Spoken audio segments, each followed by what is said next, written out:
une fois encore, je viens à vous aujourd'hui par le Dieu suprême. Nous vivons vraiment les derniers temps, les temps de confusion. Il y a plein de faux prophètes, plein de gens qui se sont autoproclamés apôtres, qui sont venus dans le monde enseigner des hérésies, des doctrines de démons. Ce sont des esprits séducteurs.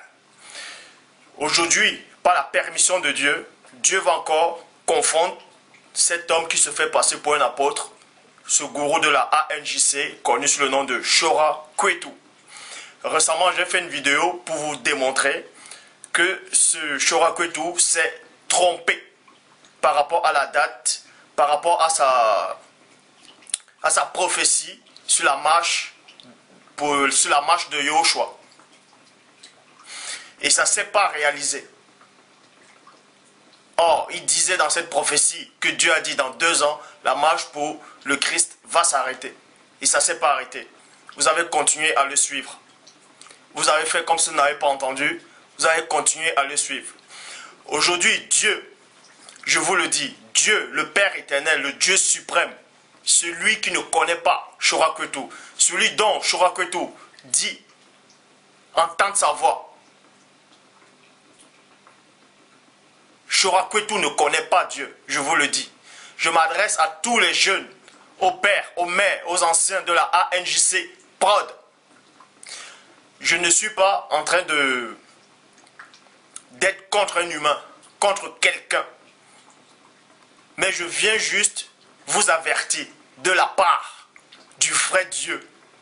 Le vrai Dieu que vous ne connaissez pas, que vous avez renié. Et vous avez choisi de suivre un homme, un gourou, qui est contre la parole de Dieu. Je sais que vous qui êtes assis actuellement, qui me regardez, je sais que certains d'entre vous ont beaucoup de doutes pour cette personne. J'ai eu beaucoup de gens de la ANJC au téléphone, d'autres m'ont même écrit,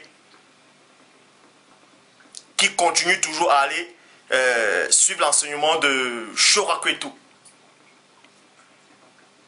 Mais néanmoins, ils ont quand même la confusion, ils ont toujours le doute. Aujourd'hui, je vais encore vous ôter ce doute. Je vais vous ôter ce doute. Je vais vous démontrer que Shora Kwetu n'est pas de Dieu. Non seulement il n'est pas de Dieu, mais il est contre Dieu, selon la parole. C'est donc le pourquoi je m'adresse encore une fois de plus aux jeunes filles, aux jeunes garçons, aux anciens, aux vieillards de la ANJC Prod, à tous les pasteurs de la ANJC Prod. Si dans votre esprit, vous pensez peut-être que vous connaissez ou bien que vous aimez celui donc, on nomme Dieu, si vous l'aimez réellement, vérifiez les Écritures. Sont comme les chrétiens de Béret. Souvenez-vous de Paul de Tarse. Aucun homme n'est venu l'enseigner. Il a reçu une révélation venant de Christ lui-même. Paul de Tarse a dit, ce n'est ni la chair ni le sang qui lui a révélé ces choses dont il connaissait. C'était l'Esprit qui lui a révélé cela. Les gens le savaient. Néanmoins, quand Paul allait prêcher la parole, les gens, les chrétiens étaient frappés de sa connaissance, de son charisme, de l'onction qui dégageait. Mais quand il partait, ces chrétiens-là néanmoins prenaient les Écritures et vérifiaient si c'était conforme avec les Écritures.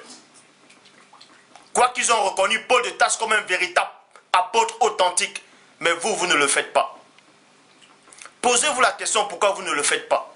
Et posez-vous la question pourquoi les chrétiens de Béret le faisaient. Aujourd'hui, je vais encore vous dévoiler aujourd'hui que Shora Kwetu troque la parole de Dieu. Et celui qui troque la parole de Dieu n'est pas avec Christ. Parce que Christ dit, celui qui n'est pas avec moi est contre moi. Père, mère, ancien. Posez-vous réellement la question. Où comptez passer? Où allez-vous passer votre éternité après la mort? Où allez-vous passer votre éternité après la mort? Avant de suivre un homme aveuglement comme des moutons, réfléchissez, analysez les Écritures. Récemment, il y a de cela 3 jours, il y a de cela 4 jours, Chora Kwetu a fait une vidéo le 18/7/2011. Le titre c'est « Vous connaîtrez la vérité ». Vous pouvez vérifier, vous pouvez regarder cette vidéo. À partir de 8 minutes 50 secondes à 13 minutes 34 secondes. Vous verrez ce qu'il dit dans cette vidéo. Je vais aussi lire les versets qu'il a pris et on va analyser. Je vous conseille, si soi-disant vous aimez réellement le Seigneur, si vous soi-disant vous aimez réellement la vérité, regardez bien cette vidéo où il parle, où il cite les versets. Et je donne les versets et analysez de vous-même. Soyez comme les chrétiens de Béret et vous verrez que cet homme troque la parole de Dieu. Que cet enseignement qu'il a donné est diabolique. Et si c'est diabolique, Dieu ne l'a pas envoyé. Pourquoi? Parce que 1 Thessaloniciens 2:3 dit, c'est Paul de Tarse qui parle, car notre prédication, c'était une prédication qu'il avait donnée. Notre prédication ne repose ni sur l'erreur. Il y a ni sur l'erreur. Mais celui qui commet des erreurs dans la parole de Dieu, c'est que Dieu ne l'a pas envoyé. Si vous pensez qu'un homme peut commettre les erreurs dans la parole de Dieu, fermez vos Bibles, arrêtez de prier. Parce que Christ est la vérité. Quand Christ mandate quelqu'un, il lui donne l'esprit de vérité. Le Saint-Esprit, c'est l'esprit de vérité. Dans le Saint-Esprit, il n'y a pas d'erreur. Il n'y a pas d'erreur. 1 Thessaloniciens 2:3, car notre prédication ne se repose ni sur l'erreur, ni sur des motifs impurs, ni sur de la fraude. Verset 4. Mais selon que Dieu nous a jugés dignes de nous confier l'évangile. Celui qui vient annoncer l'évangile, ce n'est pas... il y a 2 phases qui se produisent, il y a 3 phases. Première phase, c'est Dieu qui vous confie l'évangile parce qu'il vous a trouvé digne. Avant qu'il vous trouve digne, il vous prépare. Il vous donne l'esprit de vérité. D'aller annoncer sa parole fidèlement.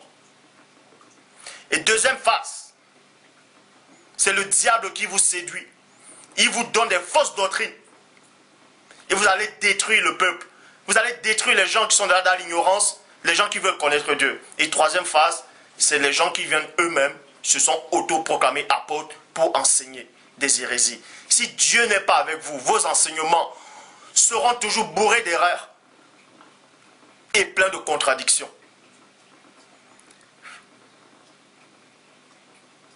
Tous ceux qui sont à A1JC Prod, qui regardaient cette vidéo, je sais que vous regardez mes vidéos, vous pouvez me mépriser. Ça ne me fait ni chaud ni froid. Je quitte ce monde, je vais directement auprès de Dieu le Père lui-même. Je n'ai pas besoin de passer par le séjour des morts ou dans un autre lieu. Je quitte là, je vais directement. Et personne ne va me prouver le contraire. Mais le conseil que je vous donne, vérifiez vos Bibles. Vérifiez tout ce que cet homme de Chora Kwetu raconte. Dans sa vidéo, il commence dans Genèse 45, verset 1, en disant « Joseph ne pouvait plus se contenir devant tous ceux qui l'entouraient. Point. Il s'écria « Faites sortir tout le monde. Point. » Parce que Joseph était en Égypte. Ses frères l'avaient vendu en Égypte. Et plus tard, quand Père a permis, quand Dieu l'a fait grâce à Joseph, il est devenu un homme puissant en Égypte. Et ses frères sont venus en Égypte parce qu'ils avaient faim. Il y avait la famine dans les pays. Il y avait la famine, ils sont venus en Égypte. Et Joseph les a reconnus. Mais eux, ils n'ont pas reconnu Joseph. Et Joseph était dans une pièce. Il y avait des gens avec lui. Ce sont des Égyptiens aussi qui étaient avec lui. Il a fait sortir les gens qui étaient avec lui pour se faire connaître à ses frères.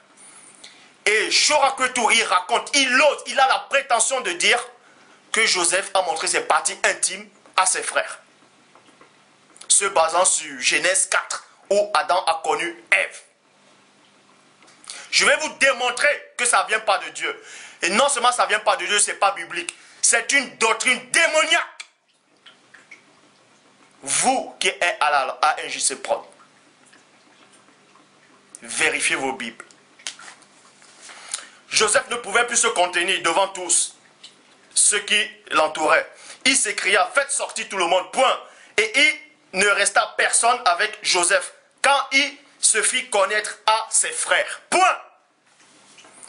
Il dit se faire connaître, c'est montrer ses parties intimes. Que le peuple qui était réellement, qui appartenait à Dieu, le signe qui montrait que le peuple appartenait à Dieu, c'était ceux qui étaient circoncis. Pour lui, les Égyptiens devaient sortir. Parce que les Égyptiens, c'était des prostituées. Ils ne devaient pas être intimes avec Joseph. Les Égyptiens, c'était des prostituées selon lui. Il ne devait pas avoir la nudité de Joseph. Parce que pour lui, les Égyptiens n'étaient pas circoncis. Je m'adresse à tous ceux qui aiment le Seigneur. Je m'adresse à tous ceux qui ont la crainte, soi-disant, de Dieu. Si, dans la Bible, dans la Bible, il n'existe pas un seul verset, que ce soit dans Genèse ou Apocalypse, qui montre que les Égyptiens étaient des incirconcis. J'efface toutes mes vidéos que j'ai mis et vous n'entendrez plus jamais parler de moi. Dieu m'est témoin. Pour Chorakwetu, les Égyptiens n'étaient pas circoncis. Mais moi, je vais vous donner le verset où Dieu le Père lui-même parle des Égyptiens comme des circoncis et non comme des incirconcis. Les Égyptiens sont circoncis. Si je ne vous donne pas ce verset, Dieu m'est témoin. Je retire toutes mes vidéos, j'efface toutes mes vidéos et vous n'entendrez plus jamais parler de moi. C'est que je ne suis pas de Dieu.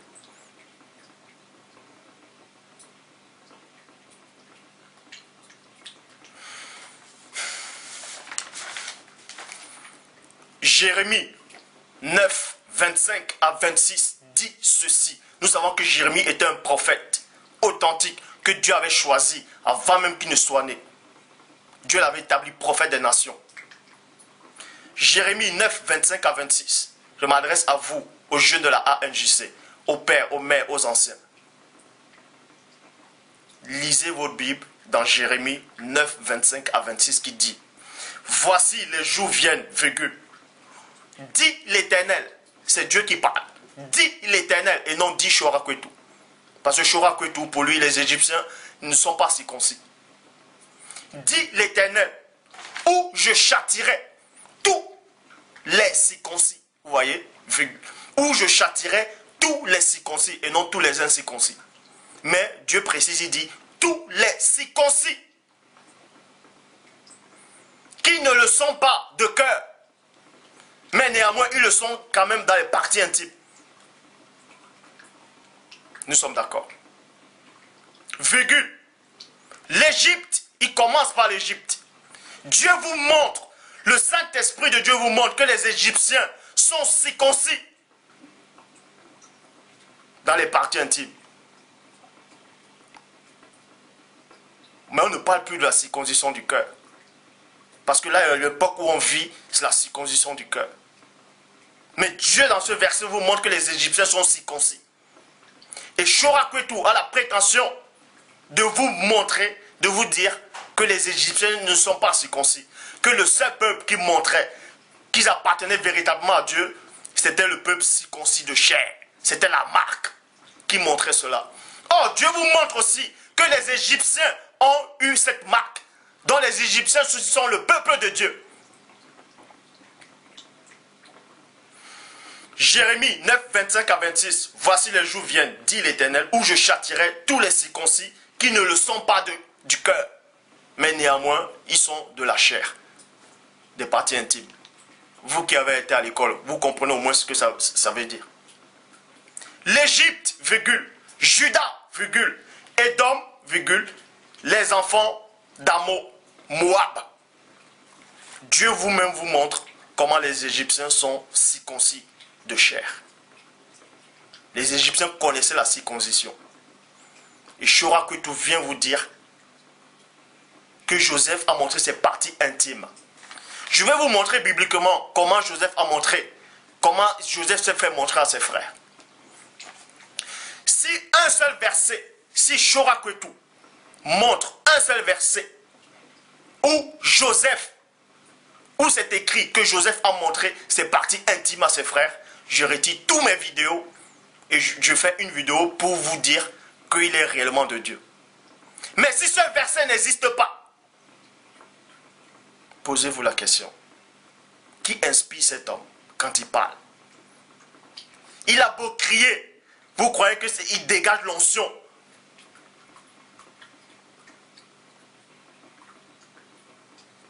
Simon le magicien, il criait, il faisait de la sorcellerie, de la prestidigitation. Ça séduit tous les habitants, ça séduit tous les gens de la ville. Parce qu'il était frappé par les paroles qui sortaient de sa bouche, par les choses qu'il accomplissait. Mais ça ne venait pas de Dieu. N'oublions pas que Satan, quand il vous séduit par des paroles. Genèse 45, 3 à 4. Joseph dit à ses frères, 2 points. Voilà la façon dont Joseph va se faire montrer à ses frères. Je suis Joseph. Il n'a pas dit, regardez mes parties intimes. Ce n'est pas écrit. Jean 3, 11. Nous disons ce que nous savons et on rend témoignage de ce qu'on a vu. Vous, les pères, les mères, les anciens, posez cette question à cet homme qui se fait passer pour Shorakwetu. De vous montrer un seul verset où Joseph a montré ses parties intimes. N'ayez pas peur. Posez-lui la question. Ça ne vous coûte rien. Ça ne vous coûte rien. Joseph dit à ses frères, 2 points. Je suis Joseph. Mon père vit-il encore? Point d'interrogation. Mais ses frères ne purent lui répondre, virgule, car ils étaient troublés à sa présence. Verset 4. Joseph dit à ses frères, 2 points. Approchez-vous de moi. Point. Et ils s'approchèrent. Point. Il dit, 2 points. Je suis Joseph. Virgule. Est-ce que depuis que je suis en train de lire, est-ce qu'il y a un moment où Joseph a dit, regardez mes parties intimes? Non. Il a dit, je suis Joseph. Apocalypse 22, 18. Celui qui va retrancher ou rajouter quelque chose écrit dans le livre.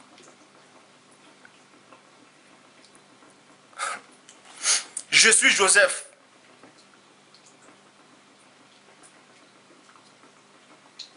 Que vous avez vendu et amené en Égypte. Joseph n'a pas montré ses parties intimes. Shorakwetu dit, Joseph a montré ses parties intimes. Ce verset ne dit pas qu'il a montré ses parties intimes. Pourquoi? Quand un prophète pratiquait quelque chose, quand un prophète prophétisait, ou bien quand un prophète accomplissait quelque chose, il y avait toujours une référence. Pour ça, on va aller dans Jean 20, 27 qui dit, en parlant de Yehoshua, Hamashia, quand il a ressuscité, les apôtres ont cru. Il y en a certains qui ont cru. Et Thomas n'a pas cru. Thomas, il n'a pas cru. Puis il dit à Thomas, 2 points, avance ici. Joseph a dit la même chose à ses frères, approchez-vous de moi. Et le Christ dit à Thomas, approche-toi de moi, avance ici. Ton doigt, virgule, et regarde mes mains. Avance aussi ta main et mets-la dans mon côté. Et ne sois pas incrédule, mais crois. Point. Christ a appelé Thomas, il a dit touche. Il a montré les preuves selon la chair, que c'était lui qu'on avait crucifié. Mais Joseph ne l'a pas fait. Joseph n'a pas montré ses parties intimes. Il a plutôt expliqué à ses frères que c'était lui, Joseph. Il a expliqué depuis le début comment on l'a vendu. Et ensuite, ils ont accepté que c'était Joseph.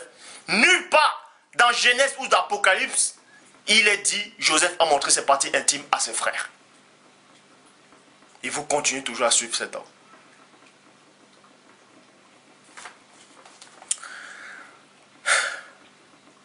Joseph connaissait parfaitement la loi de Dieu.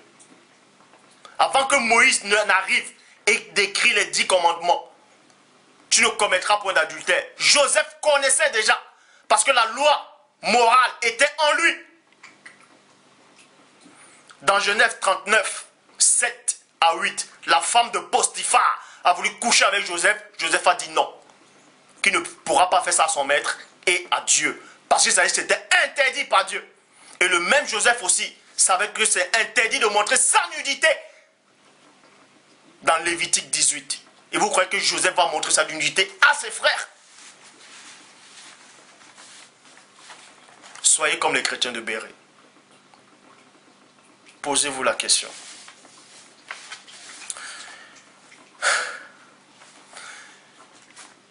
Choraketou, dans sa vidéo, il explique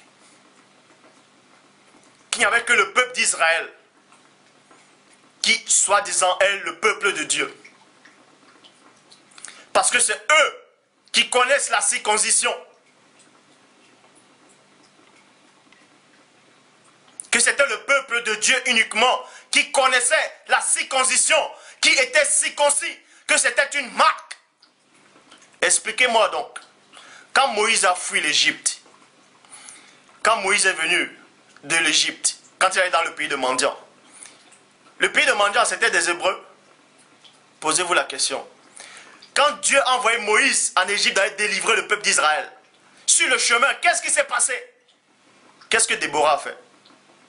Qu'est-ce que la femme à Moïse a fait plutôt? Elle n'a pas coupé le prépuce de son fils et jeté sur le pied à Moïse? Comment elle connaissait la circoncision? Est-ce qu'elle était hébreu?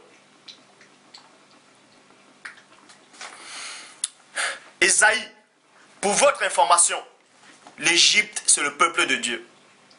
Pour votre information, l'Égypte, c'est le peuple de Dieu. C'est écrit. Ésaïe 19, 25. L'Éternel des armées les bénira, virgule, en disant, 2 points, béni soit l'Égypte, virgule, mon peuple, virgule. Béni soit l'Égypte, mon peuple. Ésaïe 19, 25. Et la Syrie, virgule, l'œuvre de ma main. Et Israël, mon héritage. Libre à vous d'accepter ou de ne pas accepter. Libre à vous de faire des commentaires ou de dire ce que vous voulez. Moi, je sais une chose. Je n'ai pas besoin de me justifier. Je n'ai pas besoin d'un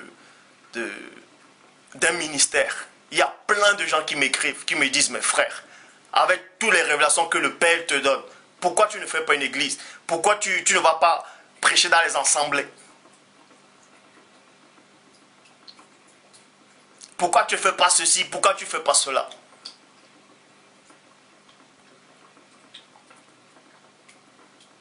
Plein de gens de d'autres communautés,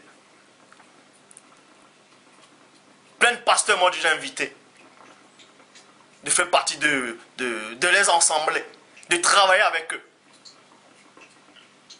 Mais j'ai toujours dit non. Toujours dit non. Je dirai à chaque fois ce que Dieu m'aurait dit de dire. À chaque fois. Que ça vous plaise ou pas. Moi je crains Dieu. Je ne vous crains pas. Je ne crains pas Chora. Je ne crains pas Satan. Je ne crains personne. Mais je crains Dieu, le Dieu véritable. Que ça vous plaise ou pas, le jour où je quitte ce monde, je sais où j'irai.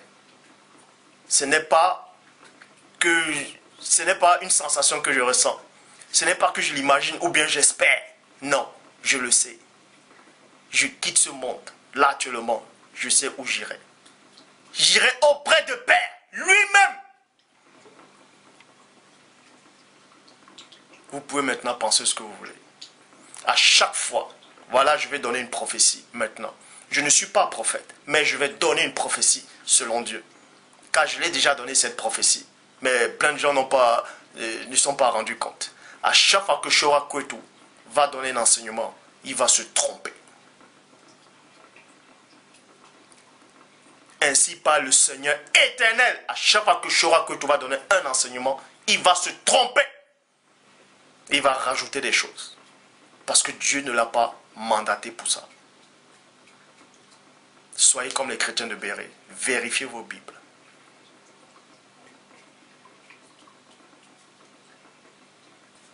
Il n'est pas mort pour vous sur la croix. C'est Yehoshua, Hamashia. Ce n'est pas ce faux Christ qu'on nous a présenté. Si pour vous Dieu commet des erreurs, continuez toujours à suivre cet homme. Si pour vous Dieu envoie un homme et cet homme commet des erreurs dans la parole de Dieu, cet homme se trompe dans la parole de Dieu, continuez donc à suivre cet homme. Mais montrez-moi un seul verset où le Christ s'est trompé. Montrez-moi un seul verset où Paul de Tarse s'est trompé, il a commis des erreurs dans la parole, dans son enseignement. Montrez-moi un seul verset où Pierre, Képha, a commis des erreurs dans son enseignement. Je ne parle pas du comportement où Paul a repris, mais je dis dans l'enseignement. Montrez-moi un seul verset. Ça n'existe pas. Tous les hommes de Dieu que Dieu lui-même a mandatés ne se sont jamais gourés dans la parole, dans les enseignements. Parce que le Saint-Esprit de Dieu, c'est l'esprit de vérité. Et non un esprit d'erreur. Dieu ne commet pas d'erreur. En tout cas, le Dieu que moi je connais ne commet pas d'erreur. Si vous pensez que Dieu peut commettre des erreurs, continuez donc à suivre cet homme. Mais croyez-moi, vous allez avoir une grande surprise au dernier jour. Ces temps viendront quand personne ne pensera. Et enlevez de vos têtes que l'enlèvement est imminent. L'enlèvement n'est pas imminent. Le Christ le dit. Il viendra quand personne n'y pensera. Le fait seulement de penser tout le temps à l'enlèvement, de penser que ça peut arriver dans 2 ans, 3 ans, il ne viendra pas.